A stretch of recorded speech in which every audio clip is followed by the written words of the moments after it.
자, 칭찬하면 행복할 뿐만 아니라 칭찬하면 화목합니다. 칭찬은 사랑과 격려로 힘나게 하는 그런 말이거든요. 칭찬을 받으면 일단 칭찬하는 사람과의 경계심이 풀리게 됩니다. 그래서 칭찬을 받고 나면 칭찬하는 그 사람과 나의 마음의 벽이 허물어지고 친밀감이 생기는 거죠. 그래서 사업하는 사람들이 고객을 만나고 비즈니스 할 때도 먼저 칭찬을 하고 본론적으로 들어가면 칭찬하는 말로 통해서 마음의 경계가 허물어지고 이렇게 친밀감이 생기기 때문에 대화가 쉽게 되겠죠. 칭찬하면 사람과 사람 사이의 관계도 부드러워지고 자연스럽게 화목하는 이런 분위기가 형성이 됩니다. 우리말에 웃는 얼굴에 심 못 뱉는다는 말이 있죠. 칭찬하는 사람에게 나쁘게 말할 수 없잖아요. 나를 좋게 칭찬해주는 사람에게 내가 나쁘게 말할 수 없죠. 그러니까 사람과 사람 관계가 좋아지고 화목하게 되는 거죠. 칭찬하면 첫째로 가정이 화목합니다. 많은 가정이 사람들이 그러죠. 웃을 일이 없다. 남편은 남편대로, 아내는 아내대로, 자녀들은 자녀들대로 각자 자기 일만 하고 또 자기 방에 들어가서 컴퓨터를 하거나 TV를 보거나 또는 폰을 들여다보면서 시간 보내는 이런 가정들이 많죠. 가족에게 한번 칭찬을 해보세요. 작은 일에도 서로 칭찬하면 서로 웃게 되고 칭찬 한마디로 인해서 웃게 되고 가족 간에 웃음꽃이 피고 화목한 가정이 됩니다. 식탁에 앉아서 반찬이 맛있다고 칭찬하고 뭔가 작은 일에 도움에도 고맙다고 잘했다고 칭찬하면 가족이 화목하게 됩니다. 자, 좀 더 깊은 얘기는 책을 보시고 두 번째 칭찬하면 교회가 화목합니다.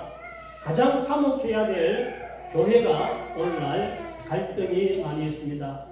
그 이유는 지적하고 비판하는 말을 많이 하는데 익숙해져 있기 때문입니다.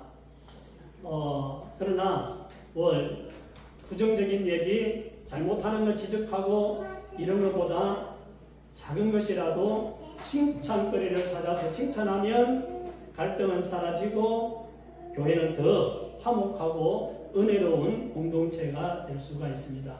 그래서 강단에서 말씀 전하는 목사님도 율법적인 설교보다 복음적인 말씀, 긍정적인 말씀을 전하는 것이 좋고 성도들도 서로 간에 칭찬하고 예배드리고 나갈 때 목사님하고 인사할 때 목사님 오늘 말씀이 은혜 받았습니다. 우리 목사님 최고예요. 해주면 목사님 기분 좋겠죠.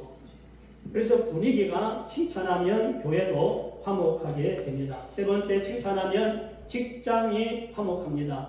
매일 만나고 같이 일하는 직원들끼리 누가 힘들어하면 격려해주고 잘한 것은 칭찬해주고 이러면 그 회사 안에 사무실 안에서 왕따도 없어지고 누구를 놓고 얘기하는 뒷담화도 없어지고 갈등도 해소되고 서로 신뢰하면서 화목한 분위기에서 즐겁게 일할 수 있게 되니까 생산성도 향상이 된다 그럽니다.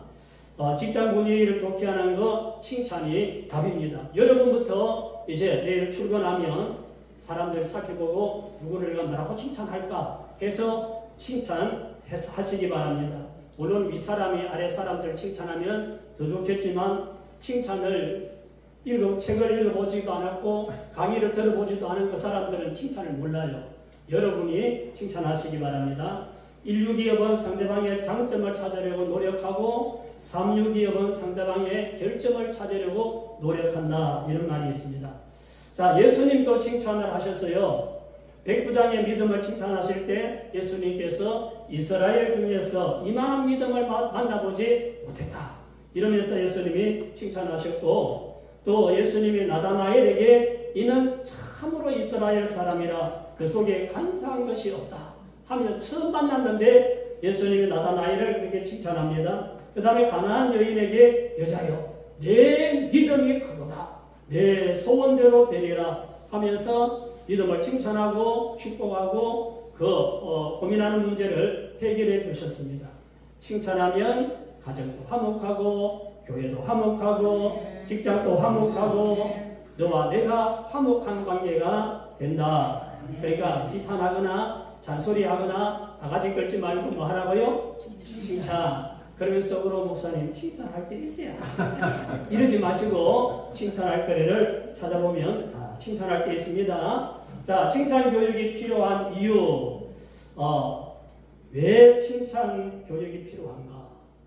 그런 제가 참 제가 웃음 그 치료사 그 자격증도 옛날에 받은 적이 있는데 그걸 받고 와서 웃는 운동을 좀 해야 되겠다 생각했는데 바로 목회자 세미나 강사하느라고 그걸 못해서 이제 다 잊어버렸어요.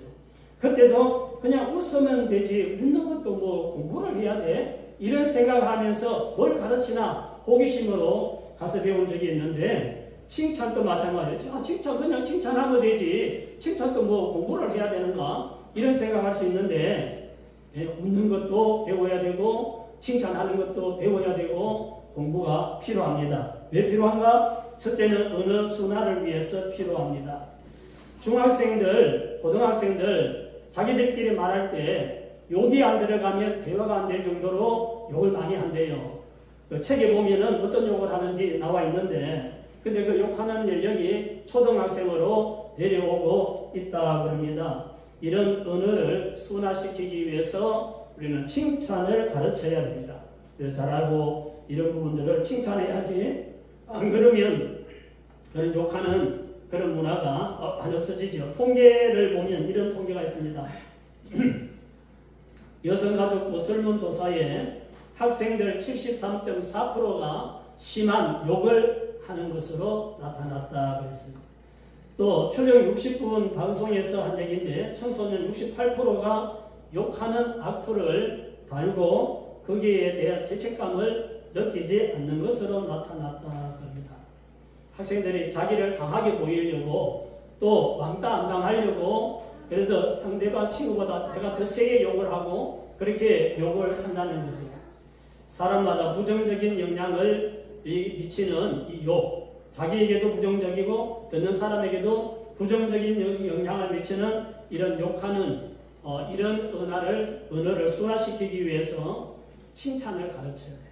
그래서 인정하고 존중하고 칭찬하도록 가르칠 필요가 있습니다. 두 번째는 비난 언어를 바꾸기 위해 칭찬 교육이 필요합니다.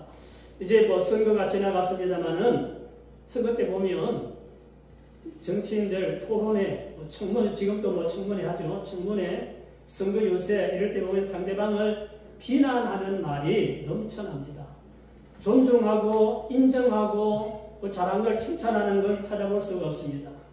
비난은 피차 멸망으로 가는 지름길입니다. 여기 말씀이 있죠. 만일 서로 물고 먹으면 피차 멸망할까 조심하라. 피차 멸망한다. 서로 비난하고 또 비난하고 이러면 다 멸망한다 라고 성경은 말하고 있습니다. 비난, 비판, 폭로가 너무 심하면 한 인생을 망치는 건 일도 아니죠. 그래서 너무 욕하고 비난하는 악플에 시달리다가 자살하는 연예인들도 있잖아요. 그래서 이런 비난하는 언어를 바꾸기 위해서 칭찬 교육이 필요합니다. 세 번째는 칭찬하는 문화를 만들기 위해 칭찬이 필요합니다. 우리가 칭찬을 잘 못하는 것은 칭찬을 받아본 적이 별로 없어서 그래요. 어릴 때부터 칭찬하는 말을 별로 들어보지 못했기 때문입니다. 사랑한다는 말도 안 하면 마음은 있어도 입으로 사랑한다는 말을 잘 못하지요. 가수 남진 씨가 미운 우리 새끼 방송에 게스트로 나와서 한 말이 자기가 결혼한 지 45년이 되었는데 아내에게 한 번도 사랑한다는 말을 못했다. 노래는 잘 부르고 뭐 이렇게 하면서도 막상 자기 아내에게는 사랑한다는 말을 한 적이 없다는 거죠.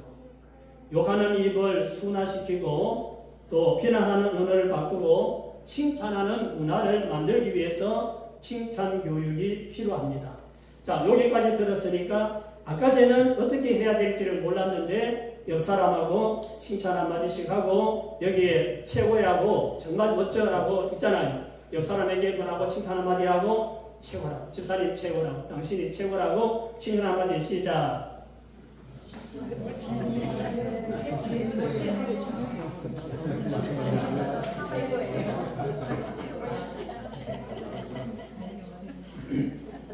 아직까지는 많이 안 배웠기 때문에 그냥 손가락만 음성만 하고 최고라고만 하지. 이제 좀 뒤에 교육을 더 받고 나면 칭찬을 어떻게 해야 되는지 그 책을 읽어보면 자세히 나와 있습니다.